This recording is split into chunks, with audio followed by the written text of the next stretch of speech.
Welcome back to the Ice Bath Sports Podcast. I'm Matt. I'm Griff. He's back, ladies I'm back. and gentlemen. I'm back. Mostly gentlemen. I think it's 92% or gentlemen. Something like that. Yeah. We had a interesting week 9. We saw the after effects of the trade deadline. Yeah. Especially with that Minnesota game. Josh Dobbs came out. He balled out. It was nuts. Yeah. I mean, do you think he's legit? I do. I mean, there's not many guys that could go out there after he practiced once, I think it was, maybe twice. Yeah. He had never taken a snap with Garrett Bradbury. They were learning his cadence on the sidelines right before he went out. I mean, there's not many guys in the league that can go out there and do that. To come in and lead the team from behind, ball out, had 3 total touchdowns, was the team's leading rusher. He's got it. Yeah. I mean, another case of somebody that, wasn't really that great early on in his career, but just took a while to develop, like Geno Smith. Yeah. And now that he's, a seasoned veteran, he's starting to show out a little bit. So he came in after Jaron Hall at the game with a concussion. I don't know if you saw that hit. It was a pretty hard hit. Yeah. He was just traded to Minnesota on Tuesday. I literally had recorded the podcast last week, and right after I posted it, the news came out that Minnesota traded for Josh Dobbs from Arizona. So, like you said, he had less than a week to learn the playbook. He ended up going 20 of 30, 158 yards, and 2 touchdowns passing, and 7 carries for 66 yards and a touchdown rushing.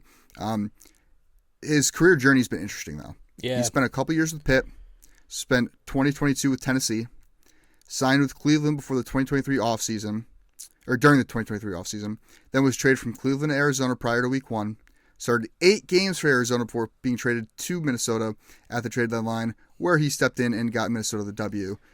He's speedrunning a journeyman quarterback career right now. Did you see the video of the locker room right after when he walked in? The whole team just went nuts for him. Yeah. I mean, he's a charismatic guy. I mean, he has, what's the word I'm looking for? A signature look, because he has the alopecia. Yeah. So, he has a look to him. He has what it takes. I follow him on TikTok. He's hilarious. His videos are awesome. Oh, yeah? Yeah. Yeah, I mean, it's also worth noting that he has a college degree in rocket science, literally, a college degree in rocket science. So, learning a playbook for an NFL team in less than a week probably isn't the most difficult thing he's had to do in his but his he's had to do it year after year. He's sitting here learning new playbooks, trying to get an opportunity, and he's gonna make the most of it. I think this is kind of the guy that Minnesota needed right after the injury to Kirk. Yeah, I texted my group chat 'cause one of my buddies is a big Vikings fan. And I said, listen, Kyler's coming back. Josh Dobbs is out there. I think he's a perfect fit. They went out and traded for him. And I think he is a perfect fit. He's the guy that they're pushing for the playoffs. This team, they've got a solid team, and they've gone through ups and downs already this year. And they were kind of the same way last year, just had a lot of one-score wins. But they've got a good team. You're going to be getting Justin Jefferson back maybe this week, probably the following week. Hopefully this week. But, yeah, I mean, listen, Dobbs could be the guy to give them that push. Yeah, and he also brings a new element to the offense that Kirk Cousins never really did, and that's the mobility. Yeah. Kirk Cousins was strictly a pocket passer, and a great one at that. But now Josh Dobbs, I mean, he not only has this mobility, can scramble out of the pocket like we saw, 7 carries, 66 yards, and a rushing touchdown, but he also has that clutch gene, it looks like, from what we've seen. I think he was a victim to poor coaching and just a poor offensive surrounding in Arizona. Yeah. So, I mean, but even then, he still looked decent for the Cardinals. Hey, as of right now, in fantasy, he's the number 9 PPR quarterback. I don't know why I brought up PPR. It doesn't matter for quarterbacks, but whatever. He's got over 1,700 yards, 10 touchdowns, 5 interceptions, has 6 lost fumbles. So, I mean, the turnovers, I mean, Cardinals' O-line was really bad, so yeah, a lot of those fumbles are because of that. I mean, he's taken 20 sacks already this year. I mean, you're stepping into a great offense. Yeah, you've got a really good offense. You have a top, I'd say it's fair to say Minnesota's a top 10 offensive line in the league right now. Yep. You should, like you said, should be getting Justin Jefferson back, so you'll have Justin Jefferson, and Jordan Addison, who looks great. Really good.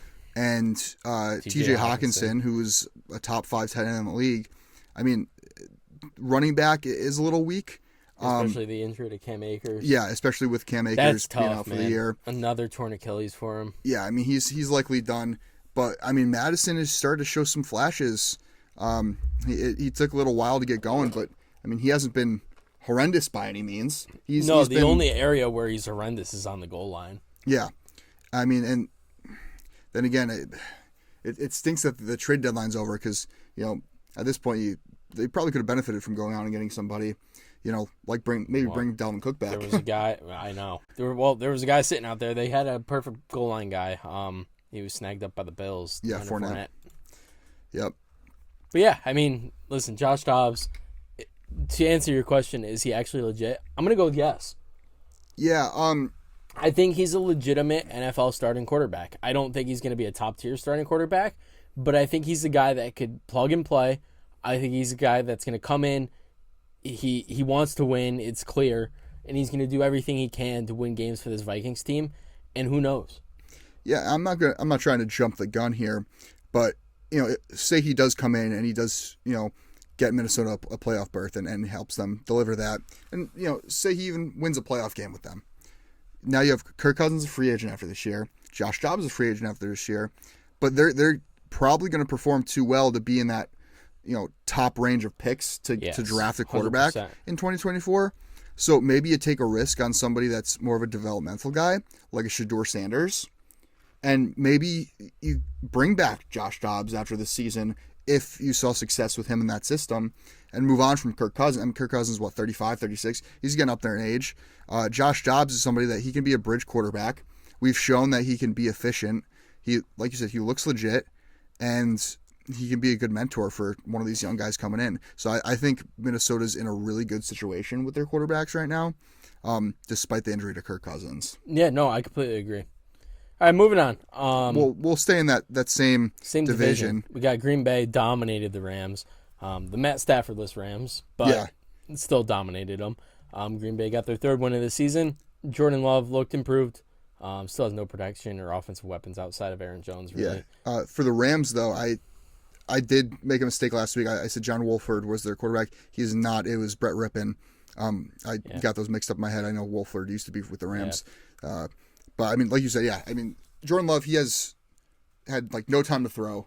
The offensive line's been horrible. They really are missing Bakhtiari, but Bakhtiari might be done for his career. And, I mean, Christian Watson, he had at least one bad drop that I saw.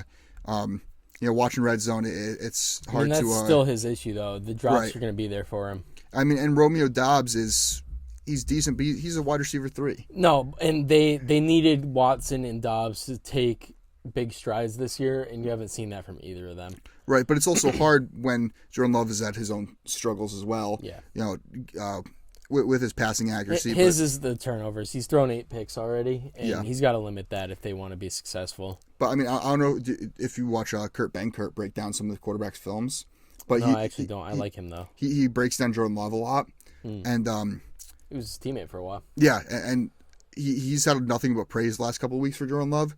Apparently, Jordan Love's played really, really well, from a technical standpoint. It's just his lack of weapons and protection has really hindered his playing ability.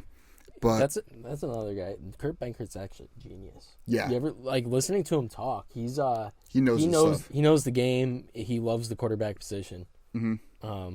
So I'll take his word. Yeah, I saw him break down Will Levis after not this last week, the week before. Yeah, and that was really interesting to watch because, it was a lot of the things that I noticed about Will Levis in college that I didn't really know how to explain, a lot of his tendencies that he had a great way of putting into words. But going back to Green Bay, they only do have one weapon, that's Aaron Jones, and they've been without him for majority of the season. But he's finally healthy again, and they said they're going to let him loose. They kind of did, and I mean Jones had a decent day. He 20 carries, 73 rushing yards and touchdown, with 4 catches and 26 receiving yards. They utilize him, and look what happens. They win. Yeah. I mean I think he's a big part of that offense, especially with a young, unexperienced quarterback and lacking weapons. And another guy stepped up too was Luke Musgrave. He had a nice touchdown. I think he has 3 catches for over 50 yards. So Green Bay, I don't know. There's the whole stigma surrounding them of, is Jordan Love really the guy? And I think you kind of need to give him one more year if it's up to me. And give him something to work with. That's the issue, though. It's still the Packers. Are they going to build a team around them? That's true. And we said the same thing for years, even when they had Aaron Rodgers. And yeah. Aaron Rodgers, you got an MVP quarterback.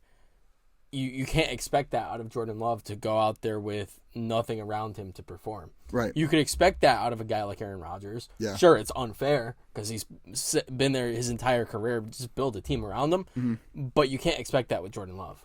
Yeah. I mean, it's pretty comparable to like Mahomes, so to say, the Mahomes situation where, Mahomes had to sit the year and he comes out. But then, look at what Mahomes had to come out to. He had Tyreek Hill going Travis into Kelce. his whatever year in the league. He was still pretty young, Tyreek Hill. Yeah, Travis Kelce as well. So, I mean, you have 2 great receiving threats there. Jordan Love has Luke Musgrave and Christian Watson as his wide receiver 1, his tight end 1. And I mean, one's a rookie. The other one is struggling with developing. Yeah. So, I mean, I think the Packers need to give Love another chance. Yeah. I just want to give a quick shout out to the Browns defense. They allowed a total of 58 yards to the Cardinals' weak offense. Forced 3 turnovers, 1 pick, 2 fumbles, and had 7 sacks on the day. This is their second game this year allowing under 100 yards. That's pretty wild. Yeah, I mean, they've been really, really good this year. And I believe it's Jim Schwartz, their DC, right? I think so, right? Yeah, the former Philly DC. He's really good. I mean, Yeah, but he is. he's having experienced him as a defensive coordinator on my team. He's going to have weeks like this where the defense looks legit and locked down. Yeah. But then there's also going to be weeks where he's exposed and like when Cleveland played Indy. I also think that happens this week coming up. We'll talk about that game. It's gonna be a good game. So I mean, he has a tendency to run like a soft zone defense. Yeah. And he's usually pretty weak over the middle, but I think that weakness has been covered up by the Browns linebackers there. Yeah. I mean, they have some pretty solid linebackers. So there's some injury news this week. Yeah, big time. Danny Dimes tore his ACL. Yeah. I mean, it's been a really tough year for Daniel Jones. Gets even worse. He went down with a non-contact right knee injury versus Las Vegas on Sunday. Yep. It was confirmed torn ACL. And Jones now finishes the 2023 season 1-5, 909 yards passing, 2 touchdowns to 6 interceptions with a 67.5% completion percentage. So the only thing really good there is the completion percentage. But he also added 206 rushing yards and a rushing touchdown. I mean, that offense was stagnant. I think stagnant is a compliment under Daniel Jones this year. I mean, 1-5 says it all. He took 30 sacks in 5 games. Or 6 games. 6 games. That's true, too. I mean, yeah, the offensive line was also atrocious, but, I mean, if you're Daniel Jones, you just got paid $40 million. Yeah, he signed a 4-year, $160 million contract in the offseason with $82 million guaranteed. I mean, you got to bring some sort of success to the offense. I mean, even if you had 6 touchdowns to 6 interceptions, it would have sounded much better. Yeah. I mean, the 67.5% completion percentage, that's not awful. No, it's really not terrible. I mean, that touchdown and interception ratio is really bad, though. Yeah. I mean, and the fact that was in 6 games. So he was averaging a interception a game, but he wasn't even averaging a touchdown a game. Yeah. I mean, that says a lot about the offensive struggles for Daniel Jones this year.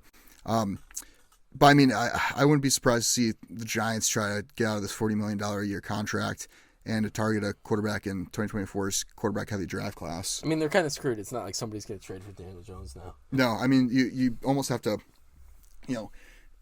keep him on the roster for another year until you're able to get an opt out of that contract. Yeah. And then then I feel like your guaranteed's kind of out there. You eat the dead cap. Well, and then the issue is going forward for this year now. they don't have options. Tyrod Taylor's likely to be out for the year with the broken ribs. Yeah.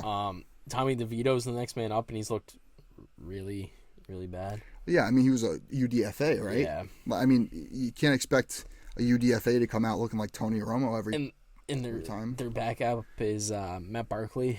Yeah, who they just signed to the practice squad last week. I thought he retired about 10 years ago. Yeah. And then, I mean, you wrote this here. Giants might not win another game this year. Yeah, I don't think that's an exaggeration at all. I mean, I think their 2023 season is done for. It is. But I mean, hey, if you're able to, what's their record right now? They have two wins. What are they? 2-6. Oh, NFC or 2-7. 2-7. Yeah. So I mean, 2 wins. Hey, if you're able to finish the season 2-15, you're probably in contention for one of those top picks. Oh, 100%. I mean, if they can get Drake May or Caleb Williams, I mean then all of a sudden the franchise is in a better direction than where it is now. 100%. And one thing you also have to take into account too. I mean, like you had mentioned the offensive line, but they've also been without Andrew Thomas for like all season. Getting a quarterback, like a rookie quarterback like a Drake May or a Caleb Williams in, you have that franchise left tackle already. The offensive line has been super injured all the year. Even if you add one more piece to that, it's the only way you can go is up from here. Yeah, is what I'm trying to say. If you're a Giants fan, I mean, there's brighter sunsets on the horizon. So yeah. Speaking of rookie quarterbacks, one of them balled out this week. CJ Stroud is legit. He went 30 of 42, 470 yards and 5 touchdowns. He set the single game passing yards record for a rookie. He continues to show why he's the best rookie in the quarterback class. He's making all of his wide receivers around him look better. Tank Dell, Nico Collins, Dalton Schultz had a big day. On the year, he's thrown for almost 2,300 yards, 14 touchdowns, and only 1 interception. Wow. I mean, 14 touchdowns, 2,200 yards. I mean, that's impressive. But the 1 interception is what I keep going back to every time I see that, because I mean, that just means he's not making mistakes. And when you're a rookie, you're given that mulligan, you're allowed to make those mistakes. Yeah. And he's not making those mistakes. Yeah. That's the thing. He's protecting the ball. He's slinging it downfield. And the Texans are 4-4 in second place in the AFC North. And I mean, who knows? Yeah. And their defense has been playing decent. I mean, it led up a ton of points this past week, but I mean, it's looked improved from where it was at last year. Big time. I mean, I don't know where their defensive rating is at. I would need to go and look, but they've got to be middle of the pack at the very least. I mean, DeMeco Ryans looks like he's a really good coach, and I could not have foreseen this amount of success this quick for Houston. Yeah, I'm just looking back at CJ Stroud's stats at Ohio State. In his 2 seasons there, he had touchdown interception ratio 44-6 and 41-6. So I mean, that's been his thing. He protects the ball. He doesn't make those stupid plays. He doesn't make bad decisions downfield, which he's showing in the league, which is, I think, huge. Going like you can put up those numbers in college all you want. To show that kind of poise in the NFL is huge. It is. Yeah, I mean, I think you're right. I think as of right now, he's definitely the best quarterback out of that draft class. Big time. Which is ironic because, I mean, you look at the top 4 quarterbacks out of that draft class. You have CJ Stroud, who's looked like the best. He's looked amazing. Bryce Young's been bad. Well, I was gonna get that. Anthony Richardson, had his season cut short, but he had some moments in there. He had a lot of great moments. I mean, he was definitely a playmaker. Is big time. What he showed he could be, and he looked a lot better than a lot of people thought he was going to coming in the league. And now Will Levis, we've only seen 2 games. I mean, the first game from Levis was amazing. The second game, not so amazing. Great, but also the offensive line was in and out with injuries. Yeah. All game. I don't know if you watched the game on Thursday, but the offensive line was horrible. And I mean, Levis had zero time to throw. Yeah. So, I mean, and he only had one interception, and that was at the end of the game on the last drive. Yeah. So, Levis doesn't look to be horrible, but then you have Bryce Young, who was the number 1 overall pick, and he's looked the worst out of all of them, which is ironic because he was the number 1 overall pick, and Carolina traded a ton of assets up to get him. Yeah, he's got 1,300 yards, 8 touchdowns, 7 interceptions. Yeah, I mean, and what's Carolina's record right now? 1-7. 1-7. So, and they don't even own their first overall pick this year. No. Chicago does. Yeah. So, I mean, yeah, I just wanted to point that out that, I mean, almost every quarterback of those top 4 has been successful or shown some sort of flash aside from Bryce Young. Yeah. Well, I mean, Bryce Young, when he played CJ Stroud last week, he looked decent, but I mean, he hasn't looked like a playmaker like the other 3 have. Yeah. So I thought that was worth noting. And then, yeah, I think. Oh yeah, we have one more thing to cover. Yeah. Cincy last night. Yeah. Big win. I predicted Cincy to win. Just because I mean they've been hot. Buffalo has not. But Cincy has now beaten Buffalo the last 2 times they faced off. They beat them in the playoffs last year, right? Yep. And they just beat them last night. I mean, Cincy's playing red hot football at the right time. They started 1-3. They're now 5-3. Yeah. So I mean, they like I said, they're getting hot at the right time, and Buffalo is kind of the opposite.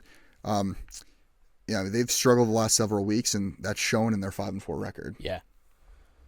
But we can jump in our our week 10 picks. Just a quick week 9 recap.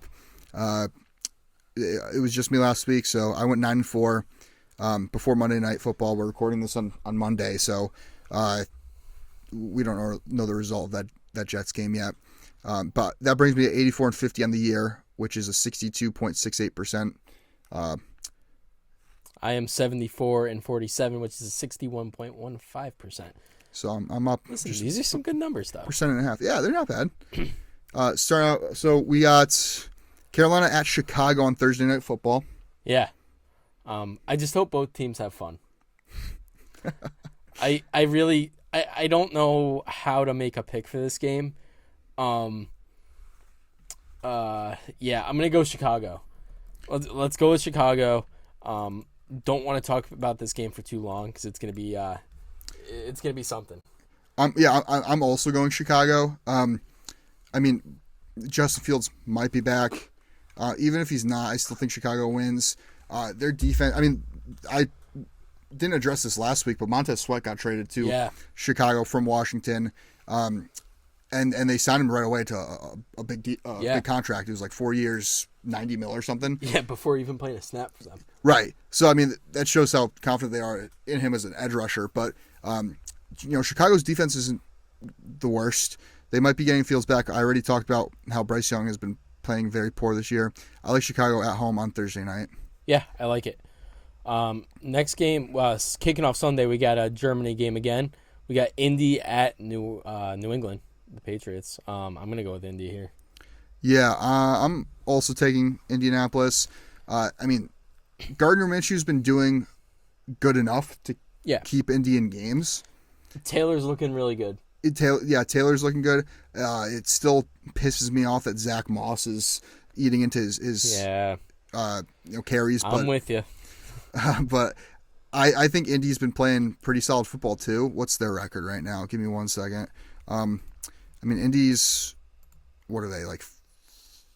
They're 4-5. 4-5. So I mean, they're right there on the cusp too. Like with Houston. So I mean, they're still playing for something. New England, on the other hand, 2-7. 2-7. One of the worst teams in football. Yeah, I mean, it depends what team's going to show up. Yeah, it's. But I gotta lean Indianapolis here. I'm with you. Houston at Cincy. Yeah. I'm going with Cincy. I'm not. I'm going with Houston. Houston. Okay. I'm going Houston on the road. I mean, I could see this being a trap game because, since he's been playing so hot, they're kind of due to lose. I can't go against Houston. They're like my new favorite team. Yeah. I mean, man, you make a great point with that. But I'm still going Cincy at home. They've been playing really hot. I'm going to take them until they show any signs of cooling down. I think this is a big Jamar Chase game. I think it's a bounce back. I could see that. T. Higgins had a big game last night, and Jamar Chase had a pretty quiet game out there. So I think Jamar Chase eats up, and Cincy wins.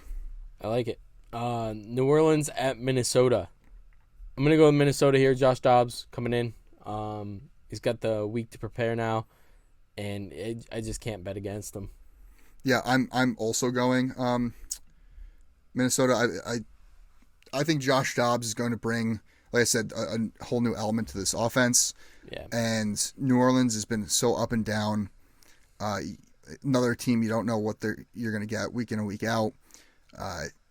Minnesota's defense has been playing improved the last couple weeks too. Yeah.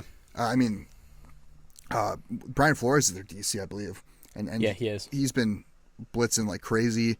Danielle Hunter has looked really good. I think Flores blitzes more than any other DC or any. They blitz more than any other defense in the league. Is what I was trying to get at. Wow, words are hard. So yeah, no, I'm taking Minnesota at home. Yeah, Green Bay at Pitt. I think this is another game where Pitt wins by about a score. Listen, they're not doing enough on offense to convince me that they're like an elite team. Defense is doing enough to keep them in the games, and they have a negative point differential, yet they still have a winning record. Yeah.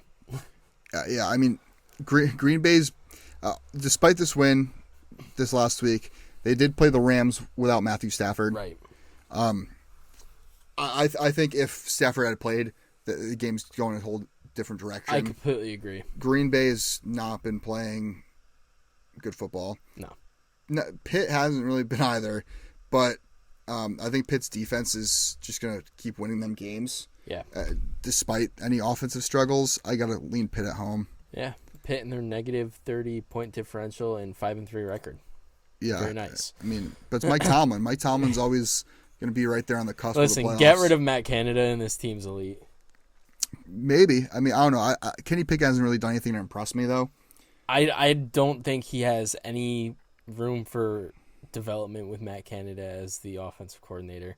And I feel bad for Pittsburgh fans because they've got a really solid team, really good young weapons on offense, really good defense. They improved their O-line in the offseason, and you don't really know what you have in Kenny Pickett. Maybe he's not the guy, but Canada's holding him back, and he's holding that offense back, I think.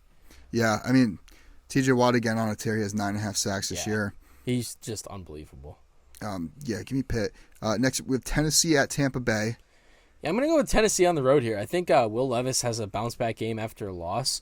I think he comes out and has a big game with DeAndre Hopkins again.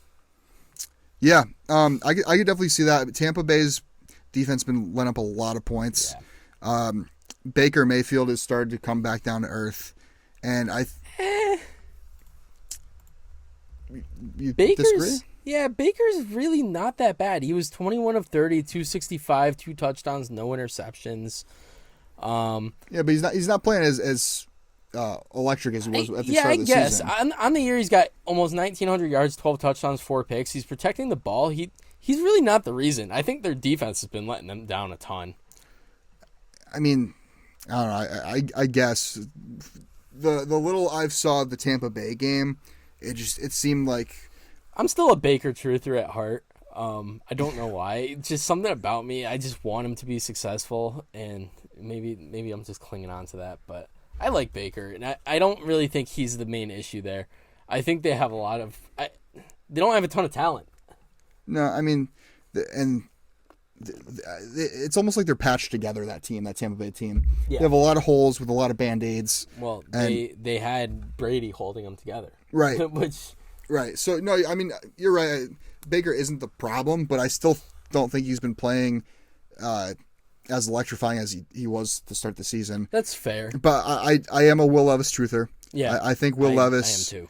I think Will Levis is going to be a really good quarterback in this league. Let's go Mayo, man. Yeah, he had a really tough matchup against Pittsburgh on Thursday night. Yeah. I think he turns it around, and bounces back against Tampa. Yeah, I think he lights up that defense. Also, one thing, I don't think we mentioned how the Indy New England game was in Germany.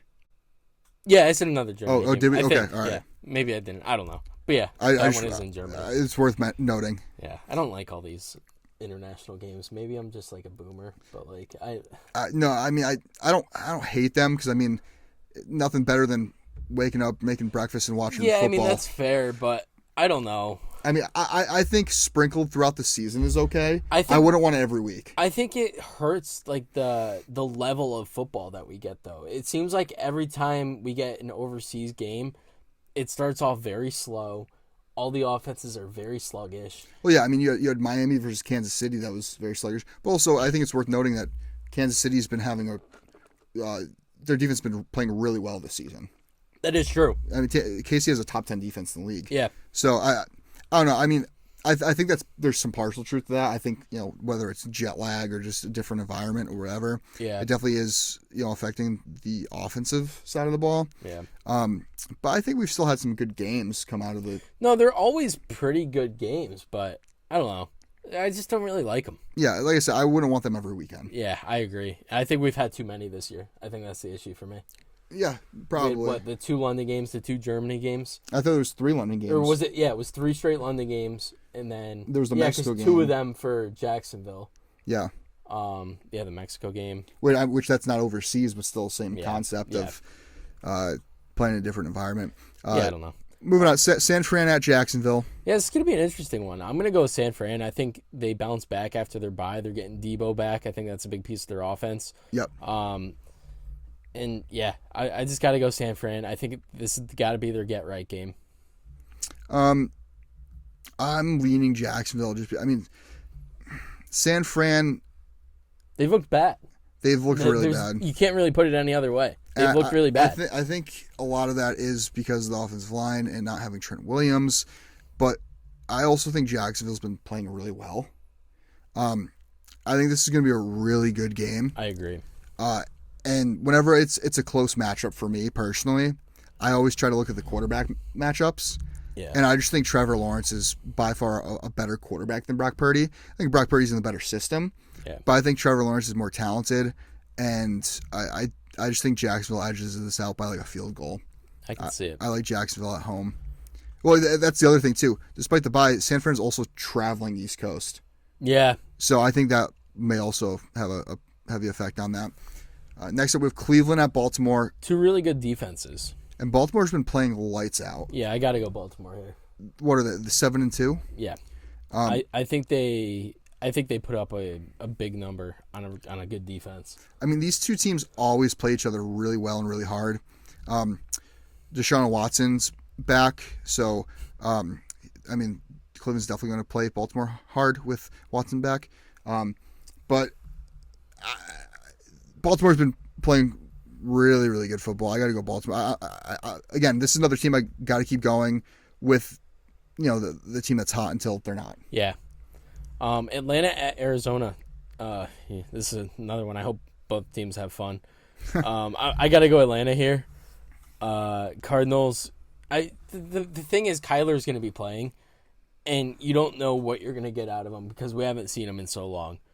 Are you going to get a Kyler Murray that's going to be comfortable making plays with his legs, or is he going to be a little more hesitant and try to keep that knee safe and stay more in the pocket? Because if you get the Kyler that's going to be scrambling and making plays, Arizona wins this game. Mm-hmm. But if Kyler is forced to stay in the pocket and forces himself to stay in the pocket, that O-line is going to collapse, and it's going to be a long day for them. So I like Arizona here because they're getting Murray back. Yeah. But they're also getting James Conner back. Is Conner back? James Conner is eligible to return. He's ahead of schedule with his knee. He's looked great, apparently. And so he's going to be back as well. So I think not only are you adding, a competent quarterback, back to your roster, but you also have... I'm changing my pick. You also have 2, great additions to the run game. Something that they've been kind of lacking ever since James Conner was gone. Oh, 100%. DeMercado did okay. Keontae Ingram was pretty bad, but like... But I mean, James Conner... A healthy James Conner is a playmaker. Yeah. And so, I mean, same with Kyler Murray. And so he's been a playmaker this season. James Conner was really good before his injury. Yeah, so you're adding 2 playmakers back to this offense, especially in the run game. Atlanta's defense has been solid, but they haven't been able to score that much on the offensive side of the ball. And they have a huge hole at quarterback. Arizona's, I mean, I think it's going to be an interesting matchup because it's going to be Arizona's offense versus Atlanta's defense. Because, I mean, Arizona has a weak defense. Atlanta kind of has a weak offense because of their lack of quarterback. I think this should be a really good game, but I think Arizona edges it out. Yeah, I'm going to go Arizona too. I'm switching my pick. I didn't realize James Conner was coming back. Yeah, no. Apparently he could have been back like last week, but because he was on IR, he had to wait. Huh. All right, Arizona it is. Detroit at the Chargers. Like we said, we're recording on Monday, so we don't know what happened in the Chargers-Jets game. Let's pretend the Chargers lost that game. Probably. I mean, I'm assuming they are because the Jets have a really good defense, and Chargers have Brandon Staley as a head coach. So I don't want to jinx it. But yeah, well, for the sake of this podcast, we're gonna pretend they're coming off a loss. Either way, I got still Detroit. going Detroit. Yeah. I got Detroit either way. I think Detroit's coming off a bye. It's gonna be a big game for Amon-Ra St. Brown. I hope so. I'm a big Amon-Ra fan. I mean, Detroit has had a very, very high-powered offense, and their defense hasn't been too shabby. And, I mean, the Chargers underperformed all season up until this point. Yeah. I mean, this should be a clear-cut winner. I mean, do I think Detroit blows them out? Yeah, I do, actually. All right, I like it. Giants at Dallas.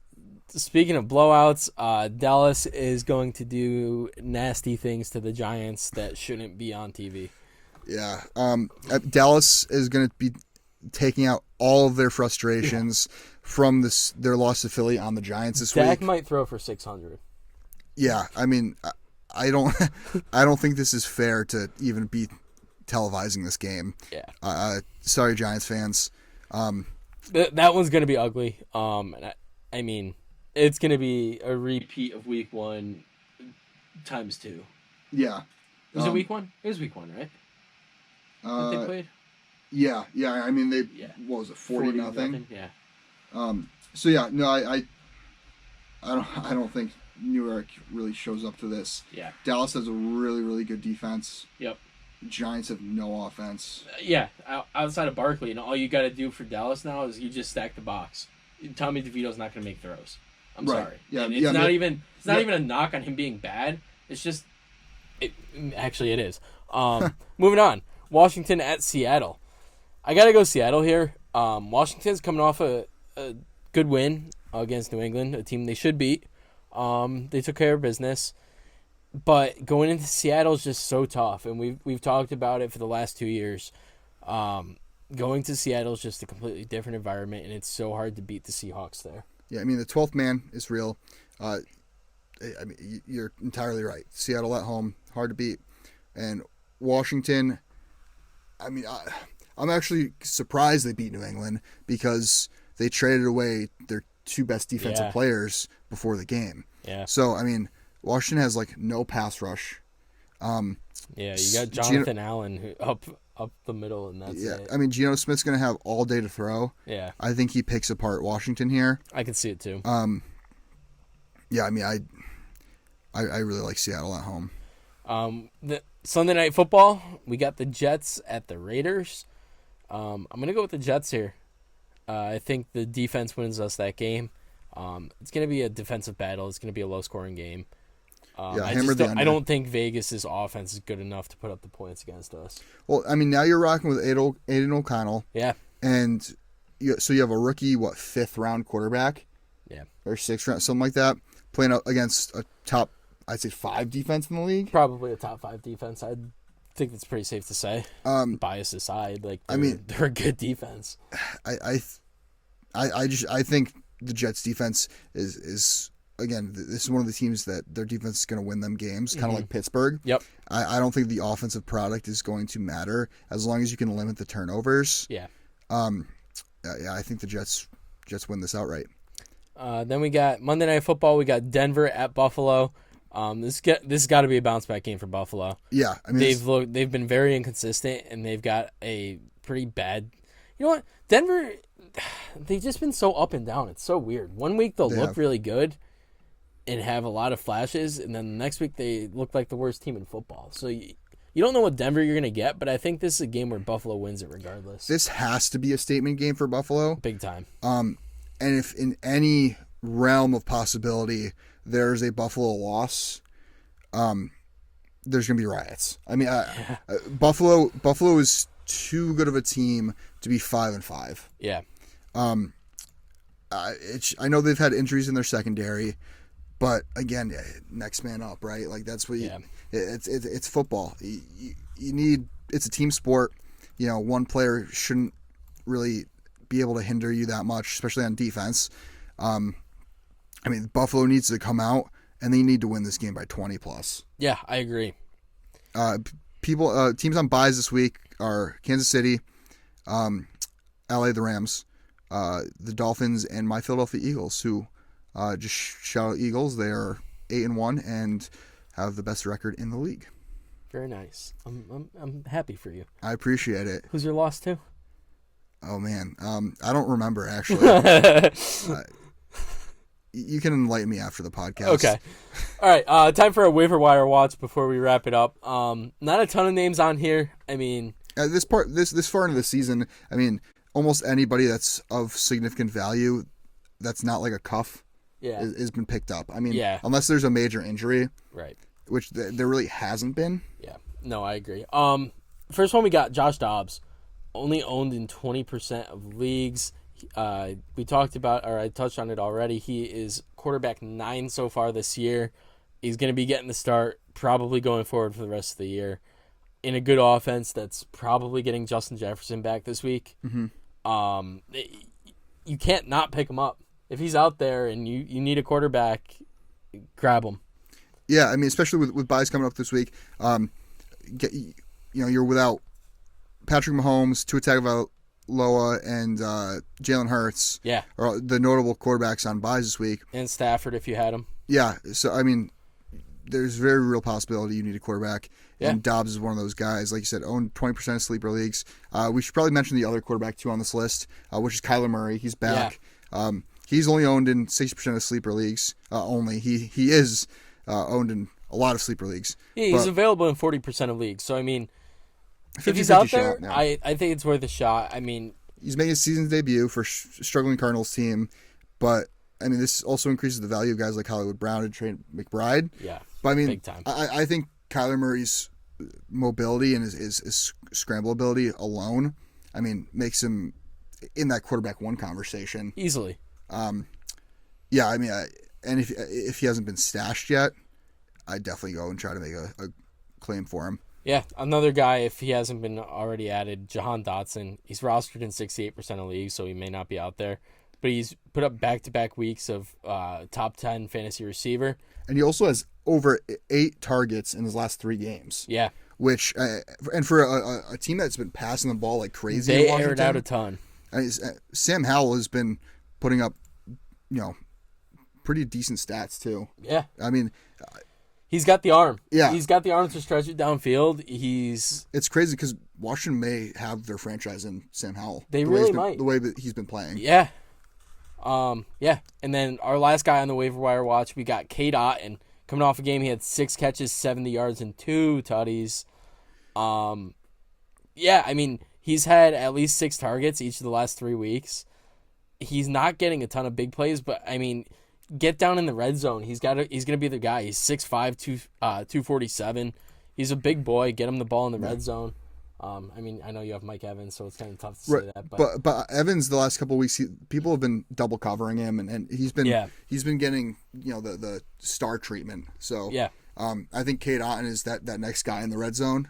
So yeah, I totally agree. And like you mentioned, only owned in 10% of sleeper leagues. Yeah. So if you're in a pitch at tight end, maybe you had Dallas Goedert who broke his arm. Maybe you have Kelsey who's on a bye, or someone like Tyler Higbee. Now's the time to go out and get. Yeah, you probably don't have Durham Smythe. Yeah, probably not. Yeah, I mean, Sleeper there, Durham Smythe. Watch, he'll score 3 touchdowns. Yeah, it'll be next week. Durham Smythe breakout game because we said something. But that's gonna wrap us up. Yeah, make sure to check us out on social media. We're at IcePath Sports on Instagram and TikTok, at IcePathPod on Twitter/X, and you can check out the video version of this episode on the IcePath Sports Podcast YouTube page. We'll see you guys next Tuesday. Well, we're still uploading these on Tuesdays, so we'll see you guys next Tuesday. And as always, stay cool.